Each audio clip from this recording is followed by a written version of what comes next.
All right.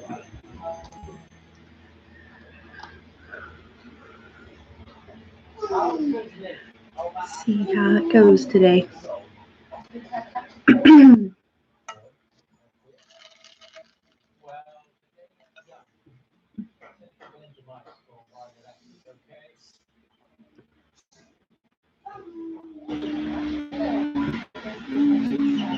Hello, hello. Good morning. How's everybody doing today?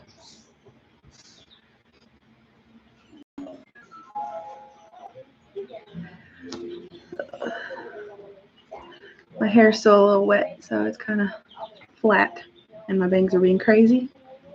So, good morning.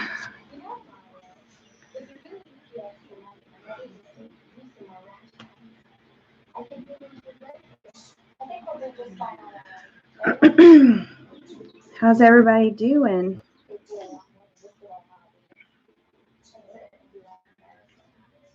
I think we're finally on a good spot. We've had a rough couple of weeks between our daughter getting lice a couple weeks ago and just dealing with all that, and then got her good and clear, and then our son had started running fever last week and had fever on and off pretty much from Tuesday to Friday, and so it's been one of the, but it was just fever. I don't know if he's just, I don't know. He's 4. I don't know if they still, I can't remember if they still get molars. Maybe he's getting some molars in or something, but awesome.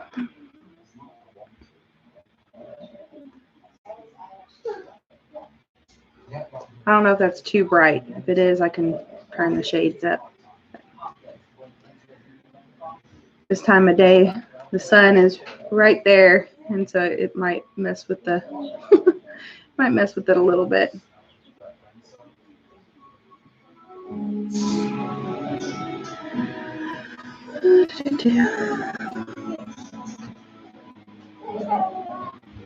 Yeah, that's what I need to.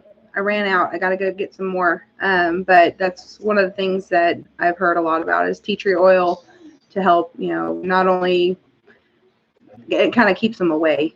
So I'm definitely going to be doing that, because just the thought of it, see, makes your head itch.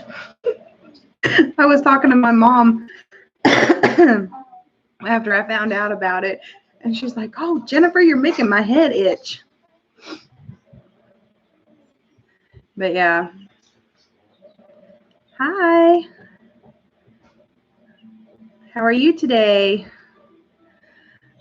But yeah, it's one of those things, like, you just, yeah, I had lice once when I was a kid, and I had to sit outside on a wooden stool while my granny used the little bit combs on my hair, and my hair was probably mid-waist down at that point. And so yeah, it took forever. I think we were out there just for one session was 6 hours.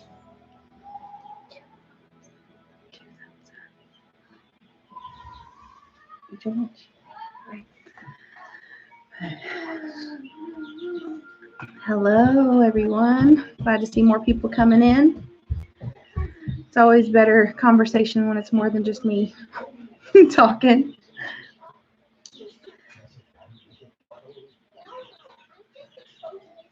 Everybody started getting kind of an idea of what they're wanting to put in their fall gardens, or do you already have stuff planted? I know we've talked about, we're in the process of trying to figure out what all we're going to plant this year. But finally, we got a little bitty squash growing. Our poor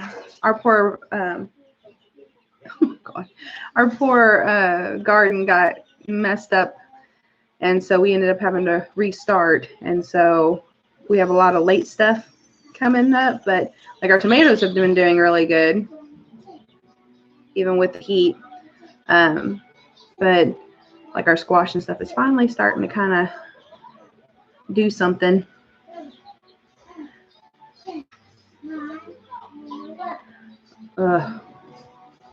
Yeah, I know. I used to work in daycares for about 10 or 12 years, and that was one of those things I was always scared about. Luckily, I never got it from that. I got other stuff. I was, every little disease, or not disease, virus or anything that came through. Yeah, we always got it. Never fun. There.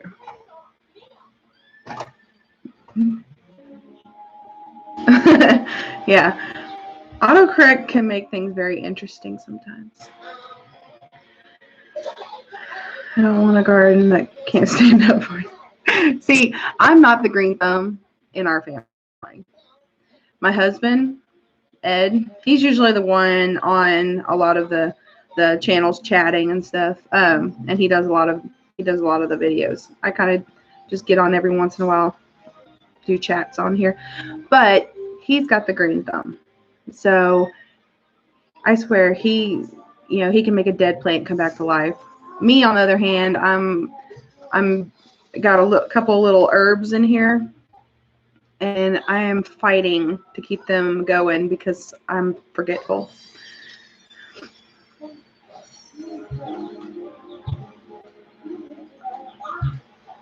Oh man, the squash got a fungus. Oh, that's I hate that when you feel like you're finally getting somewhere and then something big happens like that. We kept getting those little hornworms or whatever on our tomatoes. I think we finally kind of nipped it. We just sat there and pulled them all off. But have to keep going out there like almost every day or so. Sorry.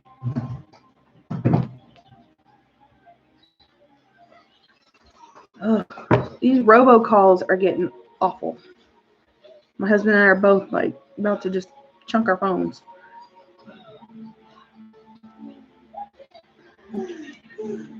Watching from West Virginia. Awesome. How's the weather in West Virginia? Has it been hot this year there too? Damn.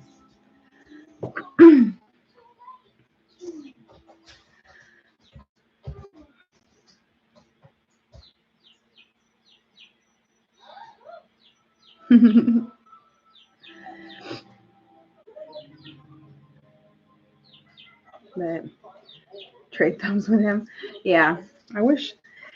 See, and he's like one of those people that's good at a lot of different things, and it just drives me crazy because he's an auto mechanic as a trade, but I mean, if it has any type of engine, he can pretty much fix it. He's got a green thumb, so he can plant things, and I don't know. It just seems like he does all these great things, and I can basically keep our children alive. That's my superpower. Mom, what's out? Hold on, we have a baby chicken out. He's not even hurt. He's not even hurt. Oh, there's two. He's not even hurt. He's not even hurt. Oh, there's two. What's in that tin? Oh my goodness. Come out here, girl.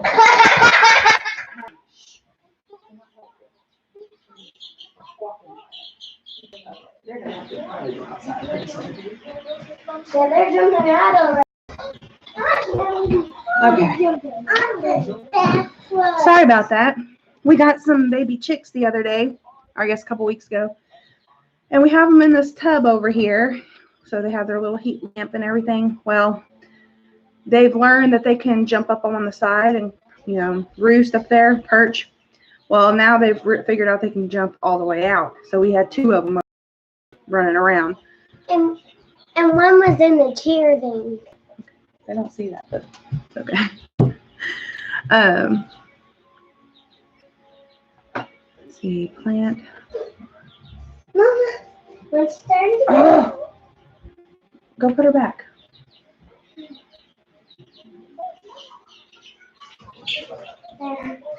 Go wash your hands. Oh my goodness.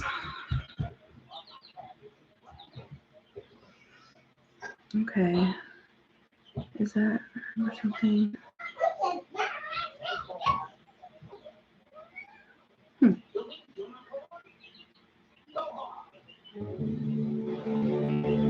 Yeah, I know. I think in one day we pulled off, I think it was like 12 hornworms between 2 plants. And then like a day or 2 later, we pulled off another 5 or 6. So yeah, it's been like a battle. And I know somebody was telling us that if you use a black light, you can spot them. Because I know like they blend in with the leaves and stuff, so you don't always catch them right away. So if you use like a little black light, they glow.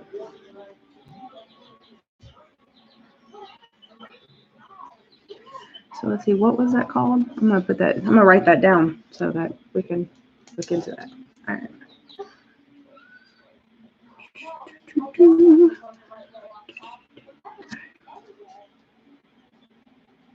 Gosh. Next to tomatoes.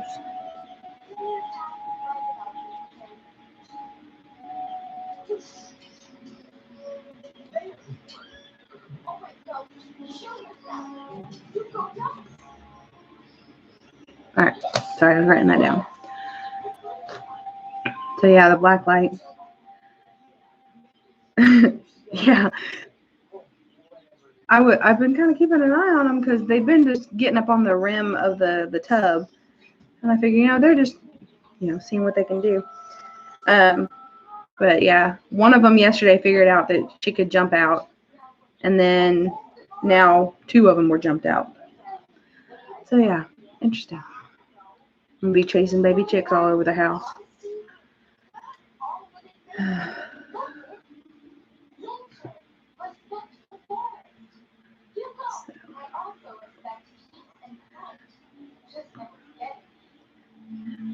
And we've been trying to get ready for school to start. Our daughter goes to 1st grade this year. Our son will be going to a 2-day-a-week, kind of like a preschool thing. It's through our church. So it's gonna be interesting. Been surrounded by kids for so long, and now they're going to both be in school at least for 2 days a week. He'll be gone, but it's going to be interesting. But trying to get, we kind of went and got I think 99% of her school supplies early this year, because I don't like dealing with crazy crowds of people that just it's not fun when you're like almost fighting to try to get school supplies. So as soon as we, kind of got an idea of what she needed, luckily this year they sent her school supply list for next year with her last report card thing from kindergarten. So we already had stuff. So I was checking things off every few times I went to the store. I'd grab a couple things. So put some fly strips out by tomato plants. Sometimes you catch the one moth. Okay, that's an interesting one.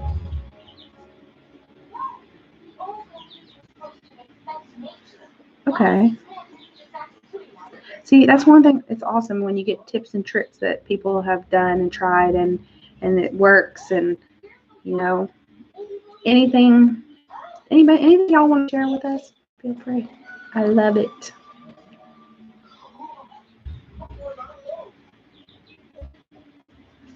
Y'all better come eat your stuff. But yeah, we've been getting stuff ready for school. Our daughter's school starts mid-August. We actually probably find out her teacher in the next week or so. They send out little postcards with kind of introducing themselves. And then we have a meet the teacher night coming up. So that'll be fun. It's crazy to think that our babies are getting so big.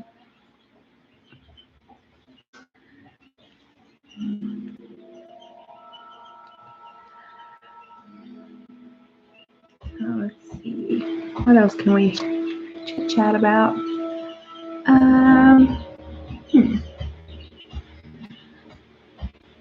Seems like a lot of my lives tend to get geared towards food, so I'm assuming that's probably one of the places we'll end up. So we always talk about dinner ideas and just different things like that. So if anybody in here has any suggestions, feel free to talk about them, because I'm always in the market for new ideas. I swear these baby chicks are going to be, they're going to give me more gray hair. Knock on wood, we haven't had any hormones this year. That's awesome.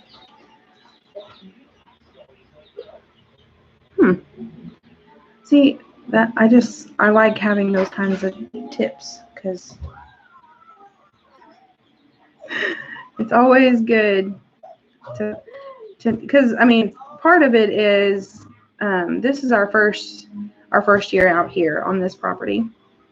We tried to have a garden at our old house, and it was in a neighborhood in town. So we were limited on space, and plus our backyard anytime it rained heavy, tend to be where the water flowed from the other houses. It kind of came through our backyard and out the front. So we ended up always getting a flood back there. So every time we tried to plant something, we'd either have no rain at all and try to water, but it was so hot it wouldn't matter. It seemed like they all just shriveled up anyway, or we get so much rain that it would just flood everything out.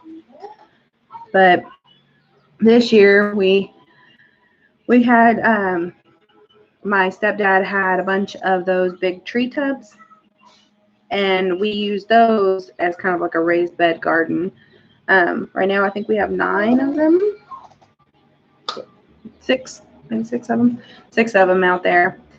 We have tomatoes and some peppers and stuff like that in those, and then we have some that are actually just in the direct sow in the ground. So we'll see how it works. We're kind of experimenting to see what would work for us out here. Only bad thing is we had a lot of rain there for a long time. We live in Texas. We've had a really wet winter and spring, which has been good and bad, because there's been a lot of flooding and stuff like that. So it's the bad side of it, but at least we're not in a drought. But we had a lot of rain, and then it's like once the actual summer hit, it kind of just disappeared. So now as much as we were wishing for the rain to chill out then, now we're wishing for it to come this direction now. More rain during this time. But because we had so much rain in the first half of the year, it's like the humidity has just stuck around from it. And our temperatures haven't been as high, but our humidity has been insane. So, but we haven't, the heat hasn't been working with us, but we're getting there.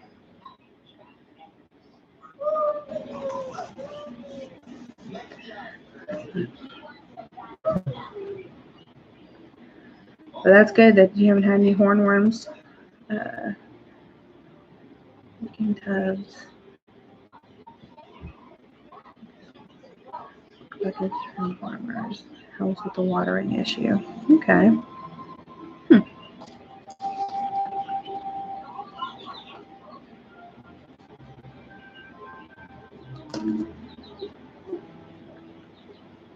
That's cool.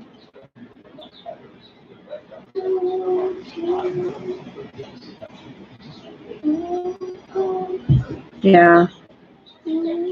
And one of the things, like, we've been trying not to, use anything on our plants. I mean, we're not super into the, everything has to be organic, natural, or anything like that, which is nothing bad. And don't get me wrong, I'm not bashing any of that. We're just not hard, huh? I've already put it away. Well, eat your macaroni first. That can be in a minute. But we've really been trying to just not use anything on the plants unless it's just absolutely necessary, which so far we haven't had to. The only thing we really had a major issue with was the hornworms, and we just picked them all off. But we just, I mean, you try. I guess we've been kind of trying to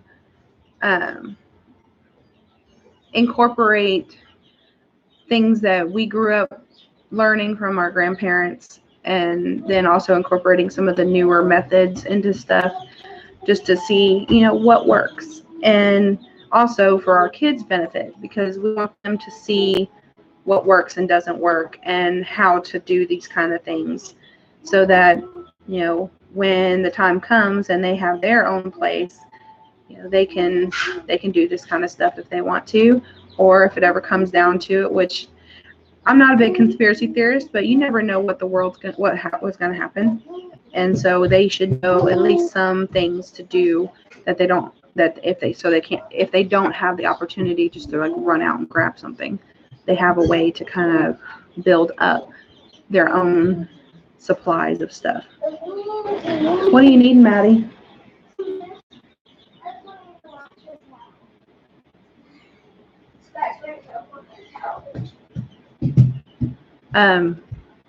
There's cups in there. There's no list of cups. No, or you can leave it over here. Yeah, don't dump it sideways.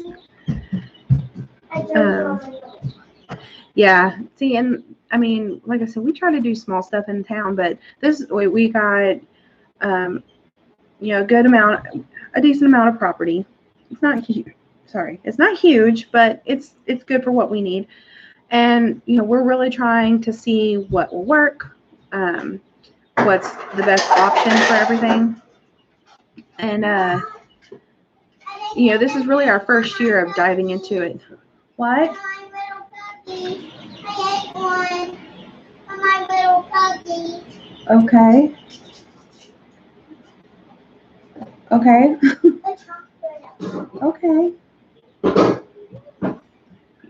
Maddie, be careful.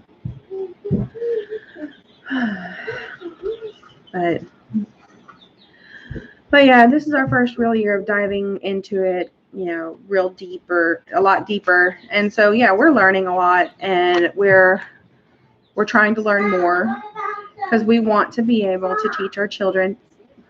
Hold on. I am so sorry. I have two kids that, constantly need something when I'm busy. What do you need? Okay, we'll bring it over here. So we have a 4-year-old son, and he is obsessed with Transformers. The only downside to it is he likes to take them apart. And not Optimus Prime, because he can't take them apart, Mom. But he likes to take them apart and can't figure out how to put them back together. You got to be very careful. Look, that one's already cracked. You push on it too much more, it's going to break off, and it can't be fixed. It's not a fixable part. It breaks. Upside down. You got it upside down. Even she got it. My mom got it upside down. Are you sure? I think I had it right the first time, but here you go.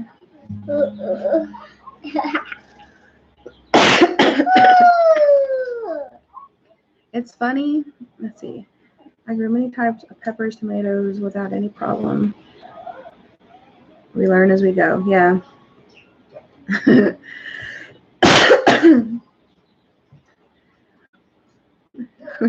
I doubt y'all stink at gardening. Yeah, but it's a learning process. And then, you know, some things work at one point in time, and then you try to do it next year or the next season, and it just falls apart.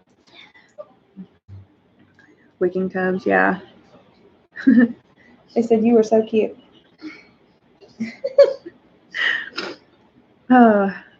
Isn't it funny how things kind of always come back around? So I can remember so I'm 36.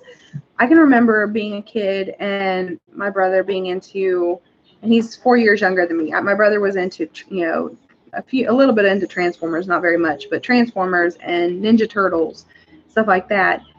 And then, you know, it disappeared for a long time, and now it's like it's all coming back. He really likes Transformers. That seems to be one of his main things that he always goes to. And that and monster trucks and cars and dinosaurs. Those are his four.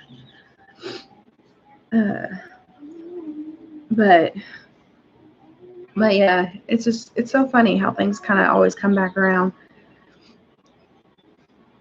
Our daughter, she's not so much into like sticking with just one type of toy. Like she likes baby dolls, but everything else is just kind of a come and go. I mean, she was into like the LOL dolls for a little bit, and then that kind of disappeared. And then, but I think the one thing that she's always kind of kept with is baby dolls. Oh. Why don't you eat first? Okay. What about color? If you eat first, then you have space.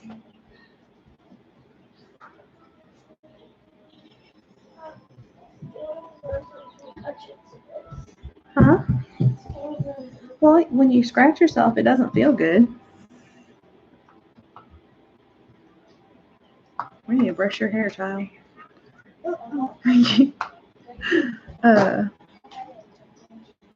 But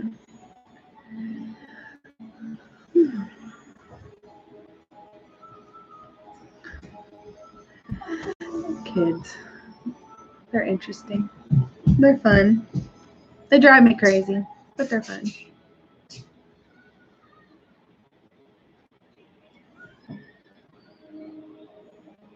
Oh, that's awesome. Now in her 4th year of her own garden.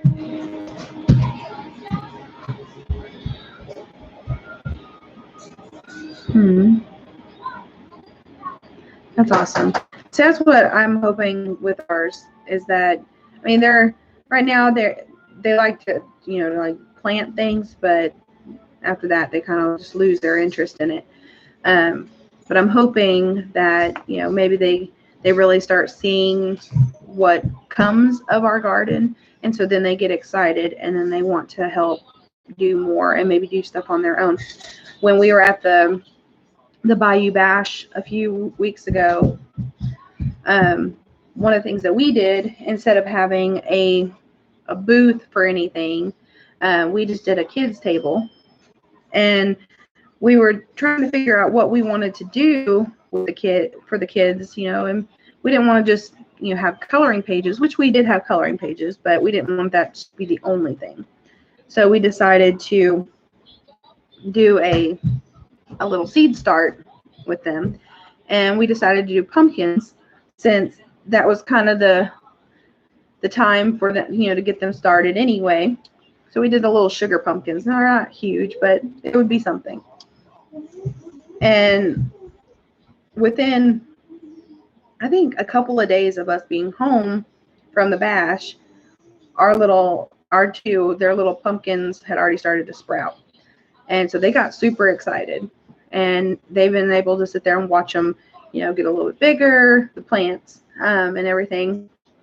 So hopefully, you know, that kind of stuff will spark their interest, and they can start helping, you know, pick out what we plant and be excited to help, you know, actually pick what comes of it. Yeah, we don't like to weed, that's for sure.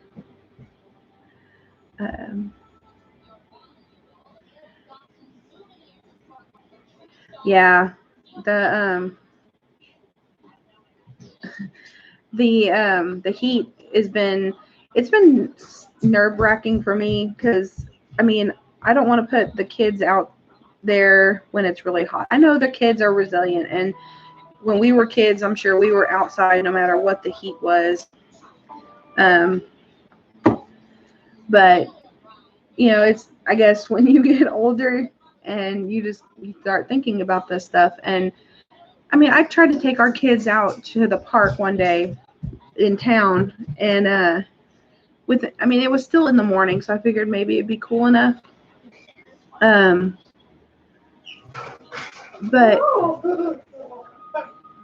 don't mess with them, Maddie. But even then, like within 30 minutes, they were just completely drenched. They were beet red, and they were already miserable. Like, I'm like, hey, Miss Abby, how are you today?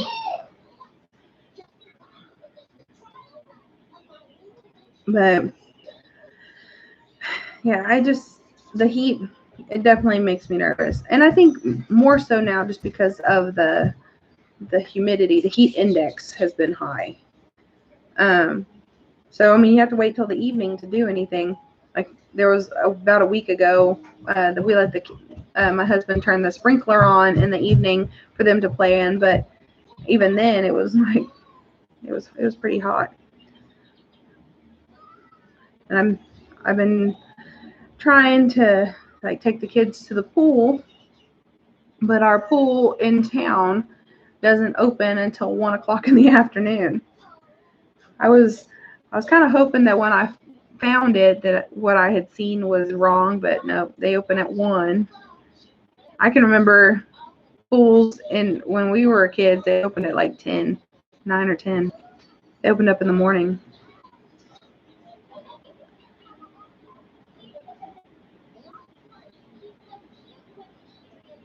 Let's see.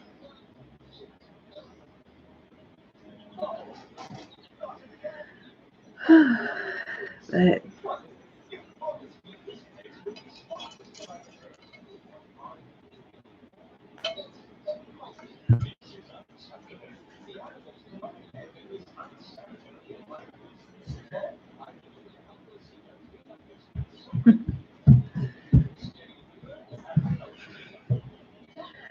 I know my husband, he's, like I said, he's a mechanic. He works in an automotive shop, and they don't have any type of, it's not one that's got air conditioning or anything. So they just, you know, they keep the doors open. They have a few fans that they kind of keep the air moving, but there's days where just our inside the shop is, you know, close to 95 to 100 degrees. And on top of that, you're working on cars and trucks and sometimes bigger things. And I mean, he sweats all the time. And then he comes home, and he's not one that knows he doesn't know how to, you know, sit down and relax for a few minutes. It's, you know, work from one thing to start into another. And so he'll be outside on the tractor or doing something, you know, working on a neighbor's vehicle or lawnmower or tractor. And so he's outside the whole time. And, you know, he just comes in looking like he just took a shower because he's just drenched. And he gets irritated with me because I'm always like, hey, I think you need to come in and cool off and calm, you know, relax for a little bit. And he's like, don't have time. We need to get this stuff done. But I'm always kind of nervous that he's going to overdo it and either make himself really sick or something worse.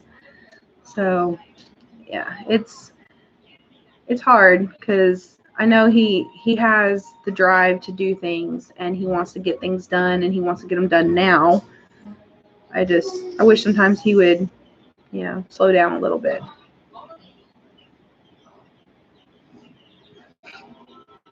No hands-on required. Yeah.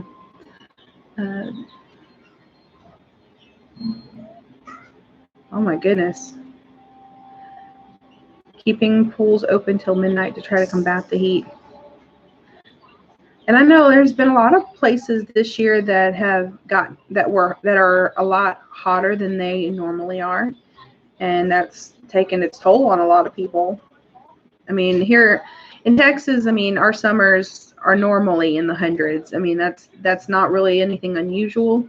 I think this year it's just because the heat index and the humidity that's been high, that it's been a lot harder on people.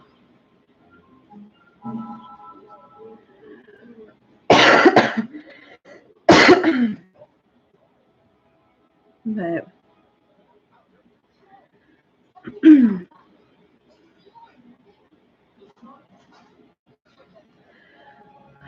so, is there anything anybody else is doing to kind of keep cool and stay out of the heat? I know there's pools. Or does anybody have any suggestions for what someone can do when they're in the heat just to kind of keep cool? Like, I know we had these, it's like a bandana that has a little cool pack in it that he can wear around his neck. I got him one when we were staying at my mom and stepdad's, and then in our move from there to our house, I think they either got misplaced or stored somewhere, but I haven't been able to find them. But yeah, I just, like I said, I worry about him. I just always worry that he's going to just overdo it. But, I mean, my mom even got my stepdad. My stepdad is a beekeeper, and that's his primary source of income. He does bees, he does bee removals and all that stuff. But being that he has to be out there and either working his, moving bees around or extracting or whatever, he's outside a lot. And this year, their bees have been working overtime, like they've been cranking it out. So he's been having to work a lot more. And she got him a cool vest, which is similar to what I was saying, like the bandana had a little cool packs in it. This cool vest has those little ice packs kind of all through it. And then he said that actually keeps him cooler. But it tends to not last very long, especially in this heat. That the bandana lasts a little longer, I guess, because it's smaller and you can kind of shade it with a hat or something. But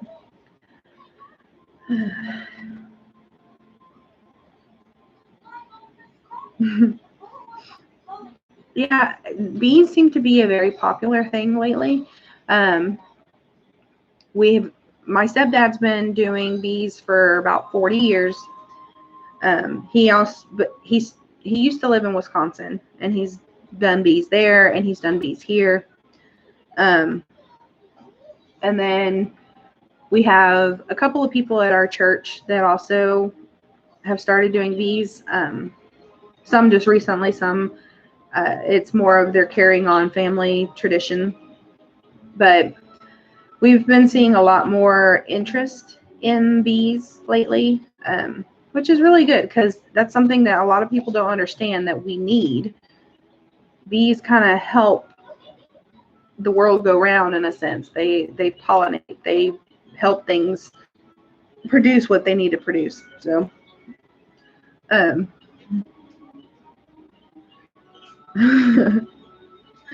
yeah, that wouldn't be fun, getting a bee in your bonnet. But I mean, we've even talked about getting a hive or two. Sorry, get so tongue tied. Just not even so much for for the honey, which that's an added bonus, but more so just to to help with our garden and anything that we decide to do. We've thought about doing trees, like fruit trees and stuff. So that'll definitely help.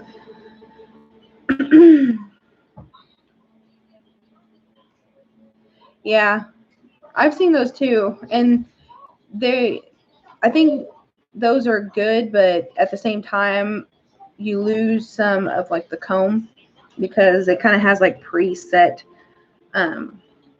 little comb things in there for them to fill instead of making their own. But those are still pretty neat if you're just wanting to get, you know, for your own honey.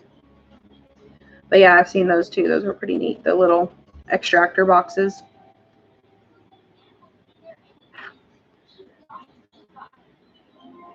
Sorry. Broke a nail earlier. It's driving me crazy.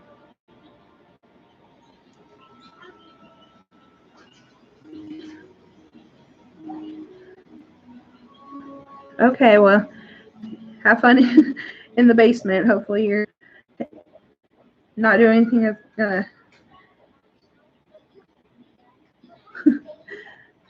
hopefully, I don't know, get back to the basement. You're just cleaning out the basement, I guess. It's never fun. We don't have basements.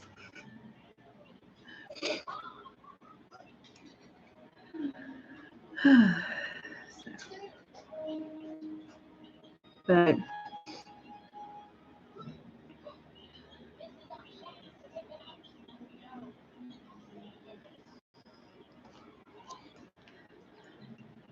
let's see. I'm gonna cover.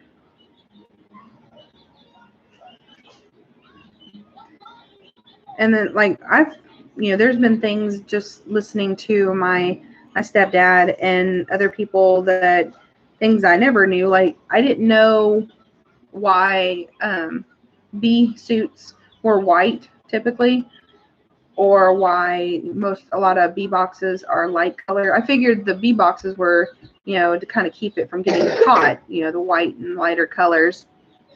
Yeah, creepy at night. Yeah. But I figured that was just to kind of keep them cooler. But I didn't realize that until my stepdad was telling me that, like, the white bee suits and stuff are because when bees see something like in a dark color, they think of like something that's like a predator, like a bear or something like that. So they get more agitated with darker colors. So the lighter colors keep them more calm, and like they don't get all antsy. Yeah, you can paint the bee boxes. I've seen. I mean, we have the people from our church. They've got colorful bee boxes, but they still try to, especially here, we try to keep them in light colors, just because the heat is so bad. You don't want dark colors because it'll bake them. But yeah, so it's just, I mean, different things you learn, things that you see all the time, but you don't really think of what's the reason behind it. So it's interesting to learn new stuff.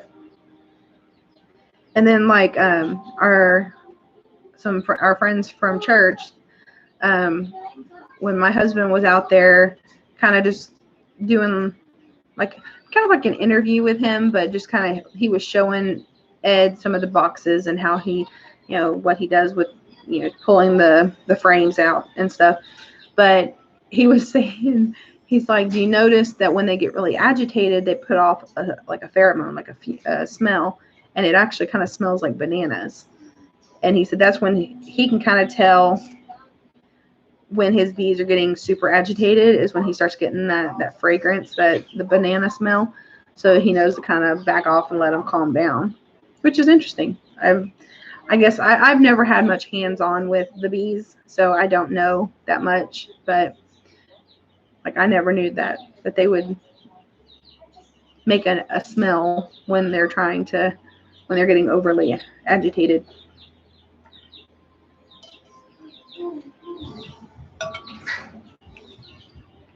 Learning is good because you can also pass on the knowledge and other people can learn. It takes a single honeybee 1 year to collect 1 teaspoon of honey. Yeah.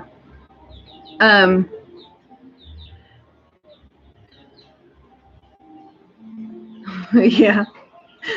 Don't eat the banana. Don't eat bananas around the honey, please. Well, and I mean, like my stepdad, like he doesn't take all of the honey from the bees. So, I mean, he does extract some of the honey, but you do leave some behind for them because that's also their food source. And it's a process, but it's fun and it's interesting. I'm not so keen on getting stung, so I try not to get around them, try not to agitate them.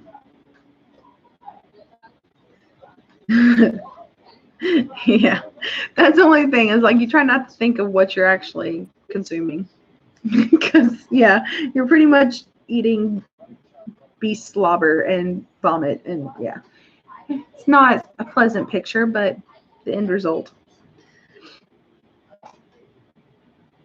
But yeah, I mean, and I know there's a lot of people who, especially when they first get into beekeeping, they don't realize that when you first get your boxes established, you have to give it like a good 6 months to a year before you can really start extracting from them, because they have to kind of build up, you know. And a lot of people, a lot of new beekeepers think as soon as they see it, they can just pull it off, and then they don't leave anything behind. And so then they're having to supplement their bees with sugar water. So now your honey that you're going to be getting is pretty much just sugar water, and you're not really getting the honey that you need for, you know, either allergy stuff or whatever that if you're wanting to get real raw honey, they have to be able to get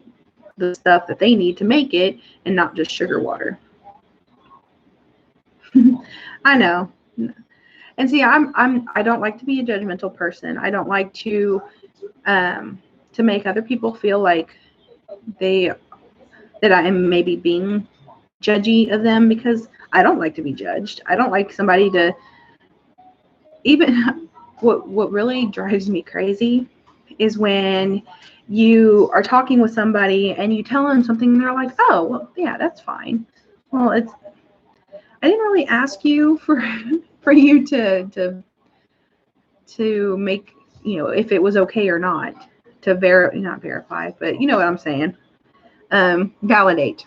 I don't need your validation. But yeah, I don't like to be judgy. I know everybody does things differently. Everybody has their own opinion. I'm one of those that I don't have to agree with you to still care about you, to still like you, to still love you. Your opinion makes you who you are. And that's something that obviously I care about, or else I wouldn't want to be around you. So,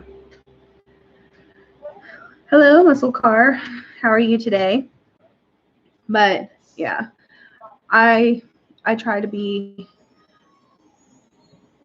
as understanding. I may not, like I said, I may not agree with it, and it may even agitate me at first, but I try to think it through and be like, okay, just because I don't agree with that doesn't make it wrong.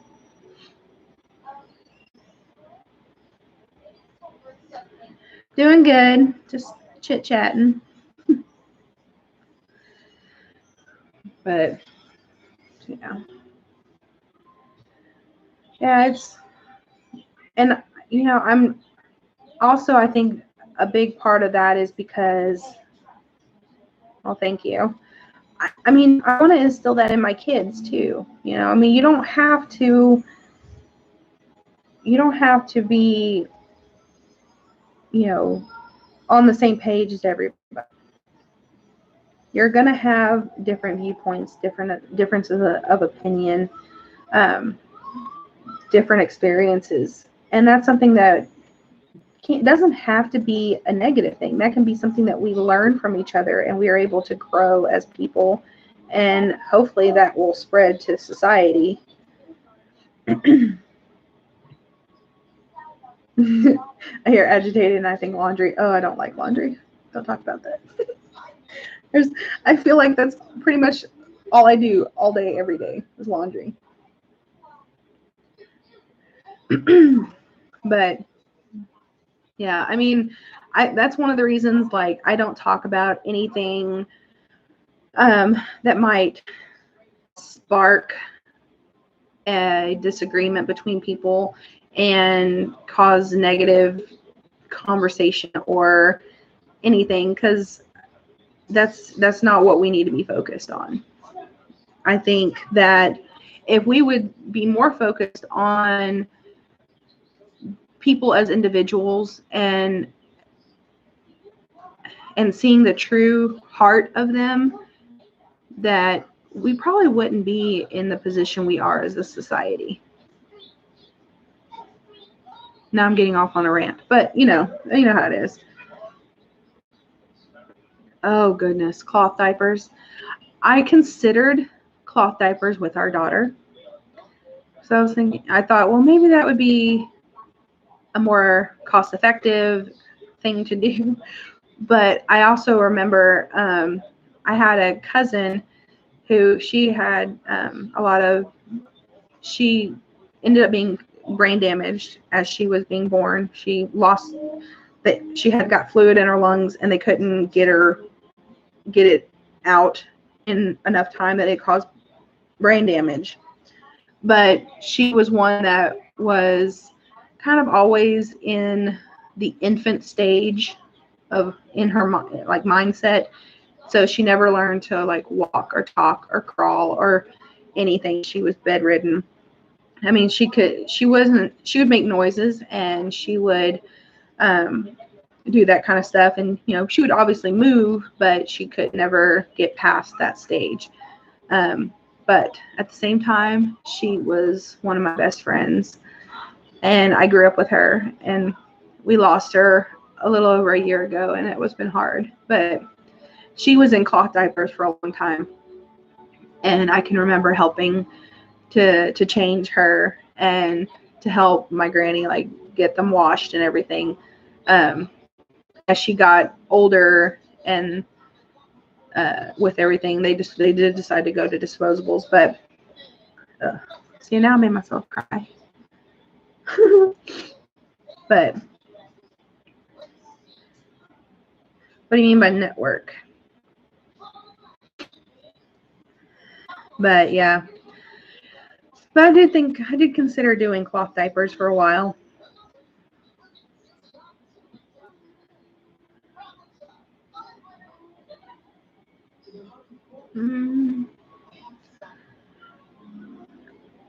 I don't know.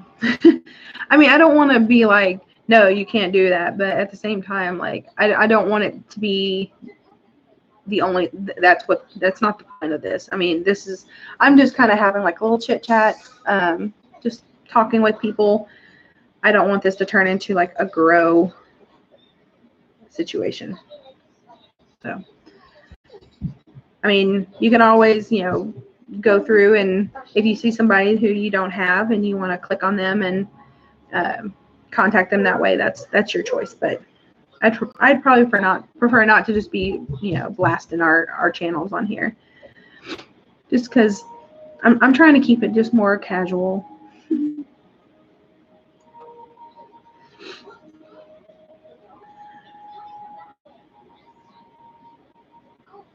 Aw.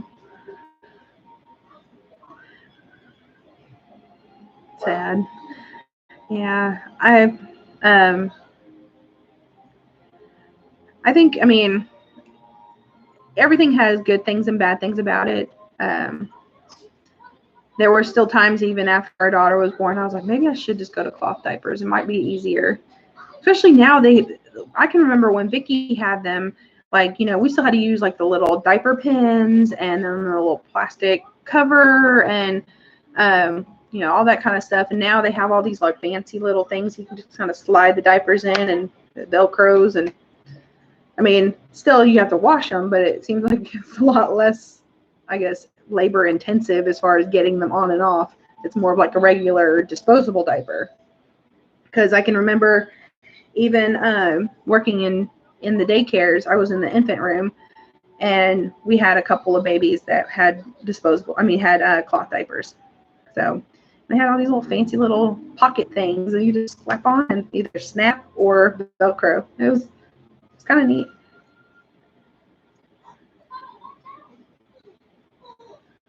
Yeah. Yeah. I know.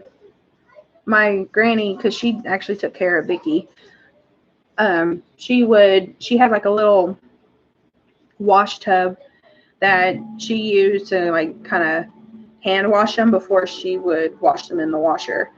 And then I can't remember what all she did, because it was, like I said, this was years ago. But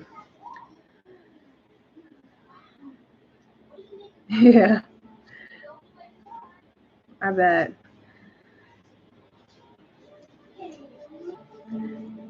I just think about like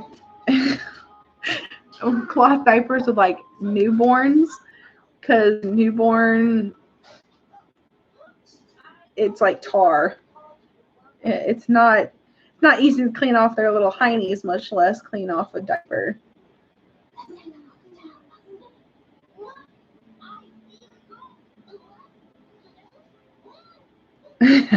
Yeah. Yeah, it's oh my goodness. Oh, that would not be fun. But yeah, cloth diapers. That was one of the other things, like, thought, oh, that might be so much easier, but then you think how often you have to wash, and then there was certain, I'm sure because of where it goes, there's only certain things you can do or use to wash them and make sure they get sanitized. So, yeah.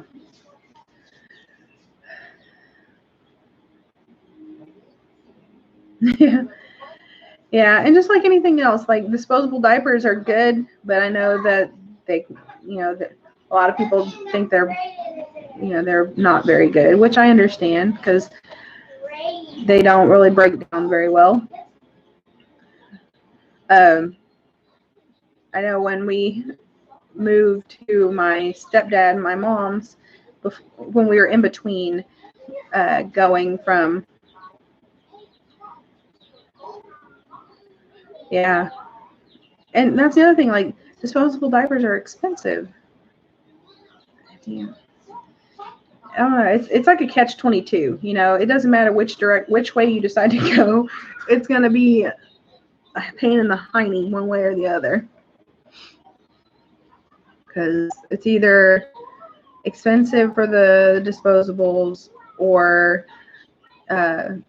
doing all the laundry and everything, but you still end up having to spend money to for either special detergents or whatever. And I mean, it may not be the same, price wise, but still, I mean, it just seems like no matter which direction you go, it's going to get you.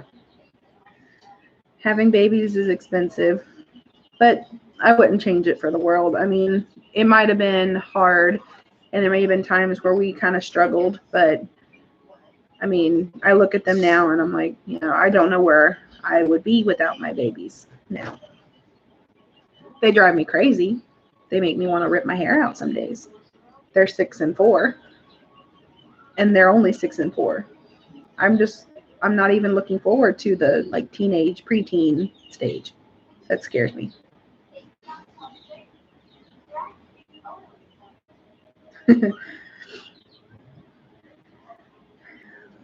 Hello. But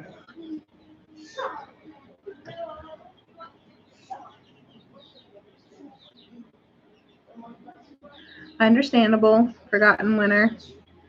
Have a good day at work.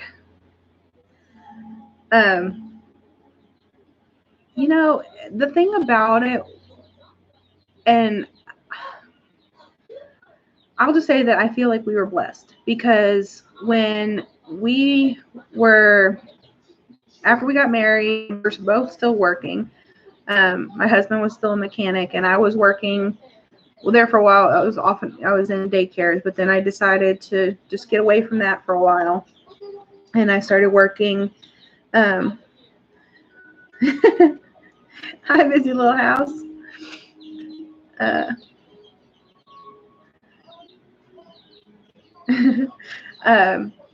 But we were both working.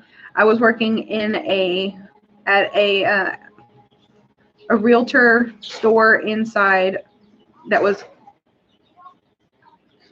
connected to the board of realtors. So I worked there for a few years, but that's where I was when I got pregnant. Well, with both of our incomes together, it felt like we were still struggling. And then when we found out we were going to have a baby, I had already worked in daycares. I knew how expensive daycare was. And so we decided that it would just be better off for me to stay at home. And it was scary. And all right, garden makeover, have a good one. But yeah, it was really scary to know that we were going from 2 incomes and feeling like we were barely making it to now going to 1 income, and what were we going to do? And now we had an addition to what we already had. We had a baby we had to take care of. Sorry, the baby chicks are like distracting me. They keep jumping up on the edge. Yeah, and see, that's what I have to say. Like, we were so blessed, because even though we were scared, we went ahead and did it, and it worked out. We even were able to go and buy our first house, even though we were on 1 income. Come to find out, it was actually easier to do it being that we were on 1 income, because they didn't have to use both of us. They could just use my husband's information to get the loan. Yeah, instead of squirrels, it's chicks. Chick. That's gonna be ours. Instead of squirrel, it'll be chicks. But yeah, I mean, my husband ended up either getting a new job that paid more, or he would get a raise, and it just seemed like everything just kept falling into place. And it just seemed like, obviously we were supposed to do that, or else things would have just fallen apart even worse.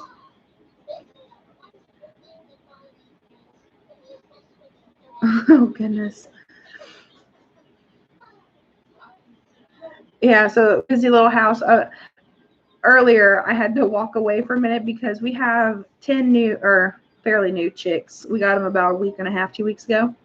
We have 10 new baby chicks, and they've recently learned how to jump to the top of their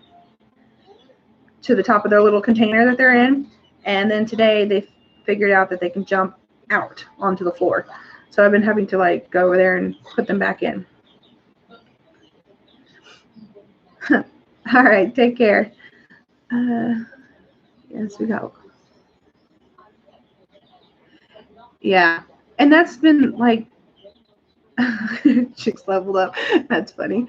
But yeah, I mean, and even now, when we found out, I think Maddie was 18 months whenever I found out I was pregnant with Zeke. And so, I mean, we were working on potty training, but she wasn't even out of diapers yet. Do what? Make this warm again. It's not going to be any good if I do that. That's why you need to just sit down and eat it and stop running back and forth. Mean mom. I always say I'm a mean mom, because I guess I don't put up with as much, but yeah, I'm a mean mom. But yeah, so she was 18 months when I found out I was pregnant. So she turned 2 in January of that year, and then Zeke was born in February. So it was just kind of like chaos, and I was freaking out, because I was like, how are we going to afford this? We made it work with one, but how are we going to do it with another?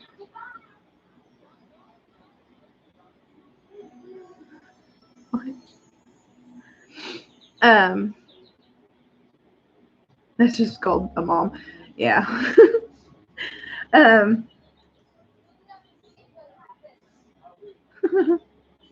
It's all right. It happens. But yeah, and it just seemed like even after Hazik was born, things just kind of kept getting a little better here and there. I mean, yeah, we have difficult times, or we, try to change things up and make a bad decision and end up having to come back out of a hole. But all in all, I mean, being that we are on a single income, I'm able to stay home with both of our kids. Chick. Goodness. I'm able to stay home with them. It's a blessing that I am grateful beyond measure for, because there's no way that I would want to have missed any of that, of them growing. And I know my husband sometimes feels guilty that he's not there for everything, but at the same time he feels like at least I am, and it's not somebody else raising our kids. And and I know plenty of people that have to do daycare or babysitters because they have to work, and that's just part of life, and there's nothing wrong with that. I mean, I worked in daycares for 10 or 12 years. I understand. So I've been on both sides of it. Yeah, and that's one thing I can say is, God has blessed us in so many different ways, and answered. I realized I was praying. So I can't say that everything's been perfect, but it's been amazing. It's been an amazing journey, and I wouldn't change it for nothing. And I mean, even now, he's working so hard, and he's doing like side work too here at home, and it just seems like more and more keeps coming up. And at the same time, I worry that he's going to overdo it, and he's going to wear himself out and get to a point where he's just going to completely break down. But at the same time, it's like little blessings, things keep coming up and helping us push it that much further. And yeah, it's amazing. I mean, even our move here, I can say that I was a little scared, and I didn't want to uproot everything, even though we weren't very happy where we were. I was scared, and I didn't want to, just this huge change. I'm not good with change. I try, but it scares me. And so we moved out, we sold our house. We ended up having to stay with my mom and stepdad. At first, it was only going to be for a few weeks. It turned into 6 months. But even that in itself was a blessing. It was a little tough, but it's a thing that I wouldn't change, because I think it was something that we needed as a family.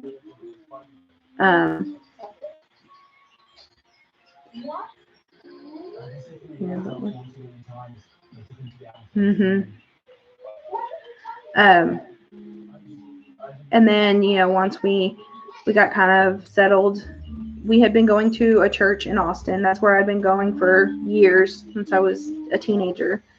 So it was my home. It was my church home. But our church was starting to die, and we were the only young family. Our kids were the only kids that came consistently. And then that was an hour drive there and an hour drive back now that we had moved. And, we had talked about looking for a new church. And even that, I mean, that was probably harder for me than moving from our house, or selling our house and moving. Because, the church had been something that I basically grew up in. And it's where I really learned what I believed, and where I found my relationship with God. So moving and that change, it was heartbreaking. But we decided to try a church that was in the town close to where our house was going to be, and the town where our daughter was going to be going to school. And so we tried the Baptist church there. And the first Sunday that we went, we were sitting there. We had gone to the Sunday school, which we thought was awesome because they actually ended up having a class for parents of young children. So, and that was pretty much, I mean, it was at the pastor's house in the parsonage, and it was a full house. So it was kind of neat. You know, you have something in common with people. And then we went into the service at 11, and they do more contemporary music at the 11 o'clock service. And one of the first songs that they were singing was a song that I had been, really had a connection with for a while. And as soon as I heard it start playing, like, I just started crying, because it was something like, in a way, I felt guilty because I felt so at home. And I felt guilty because my church home that I had for so long, is where I thought I needed to be. So,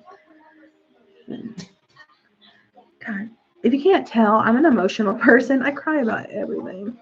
But yeah, this, it's been an amazing change. It's been sad because my mom and stepdad are still members of our old church, and it's slowly but consistently dying, and it's sad because you don't want to see that happen.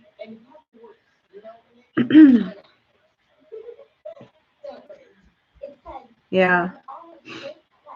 And that's something that I can say, that even though I miss the familiar sometimes, the change that I have felt from us starting to go to this new church, I'm actually, my soul is being fed, and I feel like I'm growing in my faith and not just at a stalemate. And that's something I didn't even realize I was. I didn't realize that I was at a stalemate in my belief, in my faith, because it was just where I was. And then going to this new church, and not only, getting that interaction with more people of like mind. And like I said, at our old church, it was mostly elderly women. And so having that connection with people in our own situations of life, like, we're all adults. We're all, I'm 36. My husband's 38. We have 2 young kids, and finding that community is nice.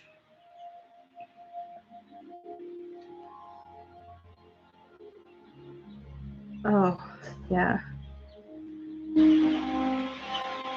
I mean, you don't like to see things wither away.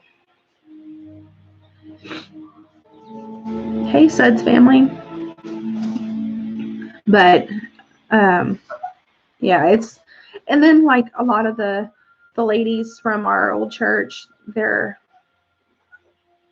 getting sick, and they're starting to pass, and it's hard. I mean, my mom was just telling me that one of the ladies just passed away this last week, and it's just sad. You don't want to see that. I mean, it's part of life, but it seems like everything's just withering away.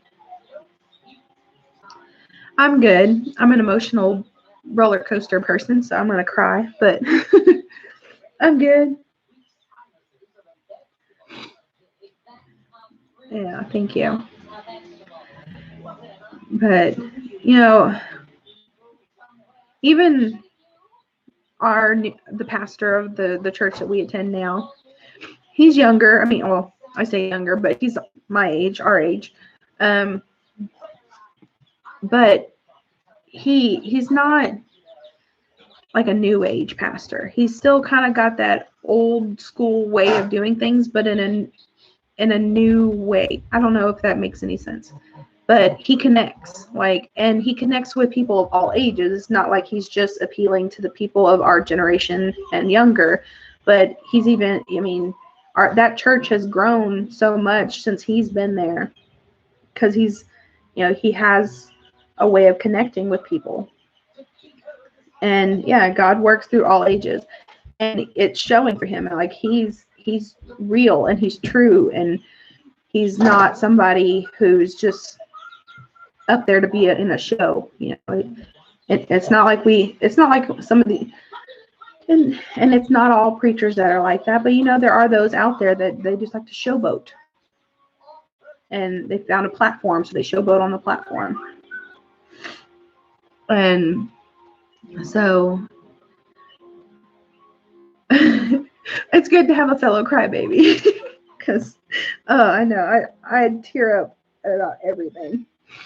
I can be mad, happy, sad, cry mama. There you go. That's the new word. We can be cry mamas, not cry babies. And my daughter, she's very similar in that sense. Like, she's very emotional, so she gets her feelings hurt, and she gets, she cries about everything. And it drives my husband crazy, because he doesn't even understand why I cry as much as I do. But the funny thing is he's an emotional person. He just doesn't like to admit it. The Cry Mama Club. There you go. Woo-hoo. Maybe that can be our live stream name. Instead of Coffee Talk, we'll just be the Cry Mama Club. Come in and share your cry mama moments. It was funny because I even had on my memories for today for Facebook was a conversation that I posted about that me and Maddie had. So she was about 3 years old, and I was in the kitchen and I was washing dishes, and she comes in there and she's just asking me all kinds of questions. And she's just at that stage where she's just curious. So she was asking me question after question after question, and I was like, Madeline, why are you asking me so many questions? And she kind of sits there and looks at me and she goes, because I'm a kid. And it was one of those moments, like, you laughed and cried all at the same time, because you're just like, oh. I cried yesterday with Gosmania Homestead on Marco Polo. Oh, yeah. She's awesome. I love her. She's an awesome woman too. And like some of these women who have all these kids and they still manage to be sane. I don't get it, because I have 2 and they drive me crazy.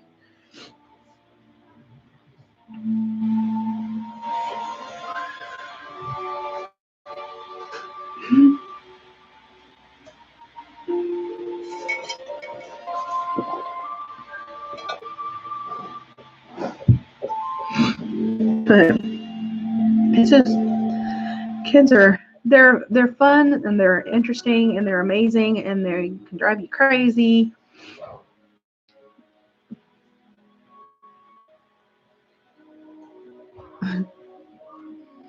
But it's something that I wouldn't trade for anything.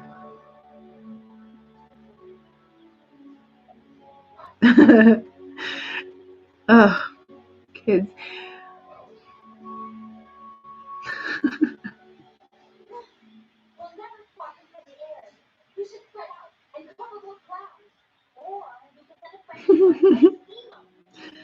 Oh, kids they're amazing.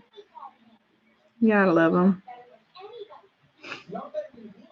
Like my 6-year-old, and this is partly why I'm this is partly why I'm scared for the teenage years, because she's 6 and she's already like Miss Sassy-tude, because she got sassy attitude, Miss Sassy-tude.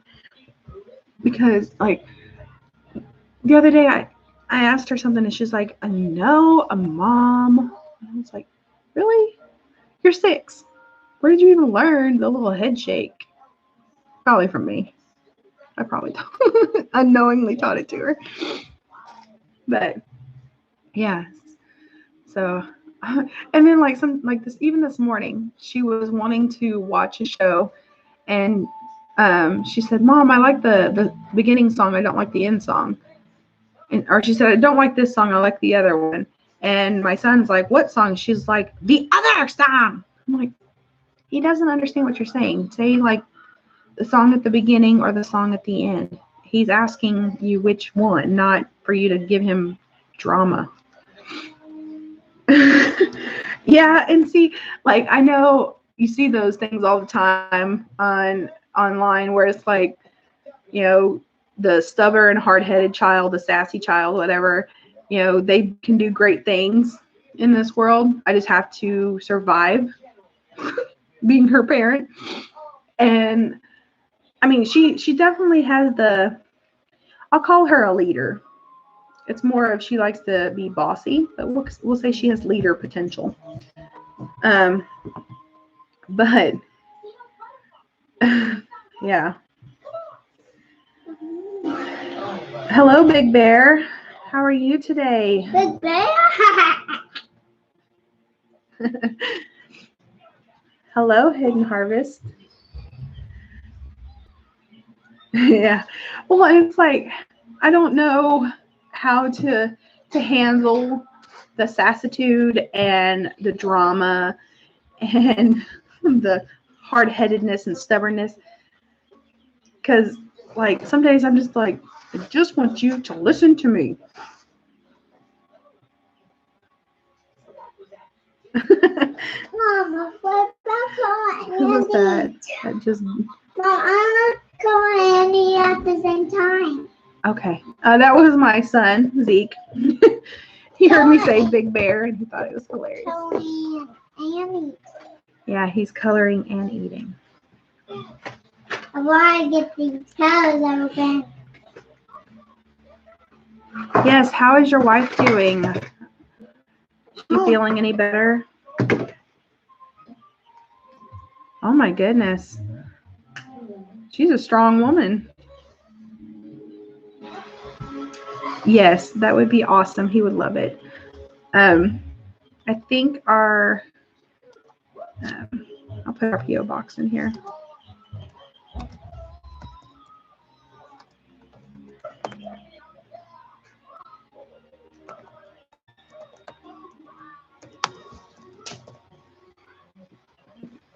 Strong and hard-headed. Yeah. But you know what? That's something we were just talking about. So you're coming in at the right point. Because I was saying how our daughter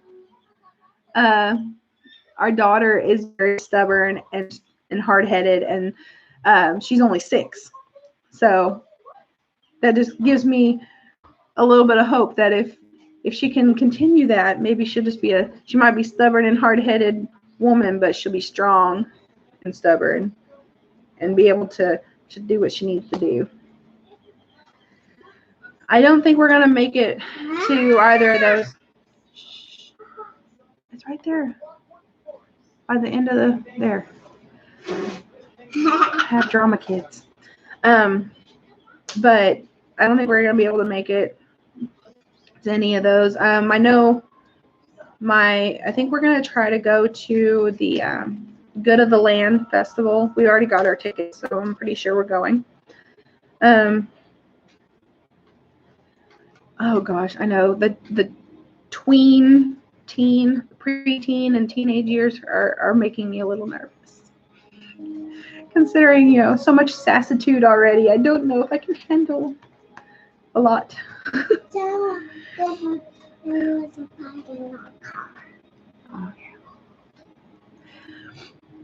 But yeah, so far the only thing that we've really gotten to go to was the Bayou Bash. Yeah,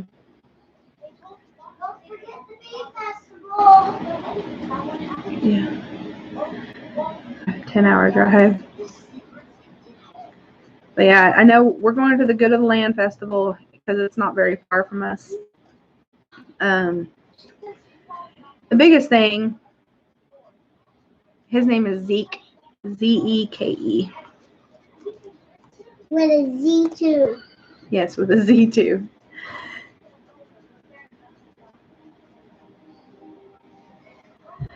Just that we are staying home. Can you type in the chat so we can get the spelling right, please? Yeah, I did. I'm staying visit this year to pick up projects. Awesome. Yeah, the biggest thing with us trying to go to much of anything is mostly just my husband getting a chance to get off work, and making sure that it's in a time where, you know, there's not a whole lot of stuff going on with the kids. Like, I just got them signed up for soccer and volleyball, so that's gonna be, we're gonna have an interesting fall, busy fall. Hey, Miss Amy. I say we were harvesting honey. Awesome. I'm sure y'all have something about that soon, and that'd be a good video or a good live to talk about.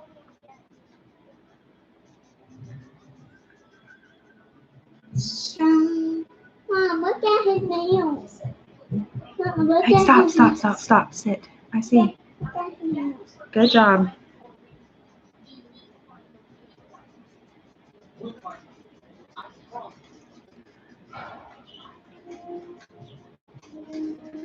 See, and like, we're in like South Central Texas, and I mean, anywhere we try to go, it's just like 6 hours just to get out of Texas most times. I mean, when we went to the Bayou Bash, it was like a 4.5 hour drive, but like 3.5 hours of that was just getting out of Texas. I'm just gonna him to know. Happy honey harvest. So Amy, we figured out a new group that we're gonna try. We're gonna be the Cry Mamas Club. So if you have any, you know, instead of cry babies, because we all are emotional ladies, we're gonna have Cry Mamas Club. So we're gonna, maybe we should start a little thing with that. We thought it was funny.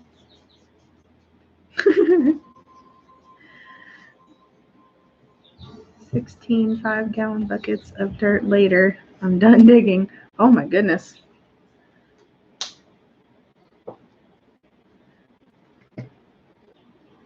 Dad's name? Is that what you need?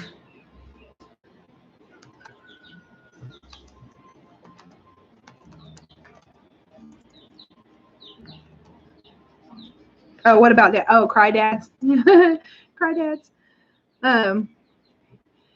Yeah, I don't know. I don't know a lot of dads that would want to be considered crybabies. Thanks for coming in, Big Bear. Tell your wife we're still praying and thinking about her. And my son still thinks it's funny.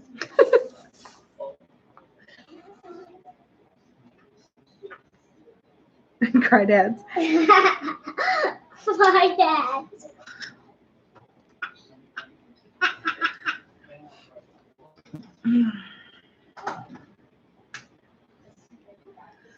But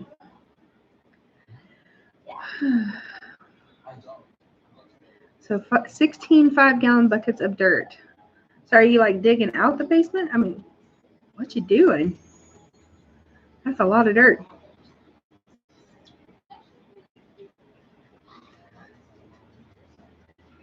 But yeah, we'd like to start going to some more of the events that go on. And it seems like a lot of events all kind of take place around in the same time frame. So it's kind of hard.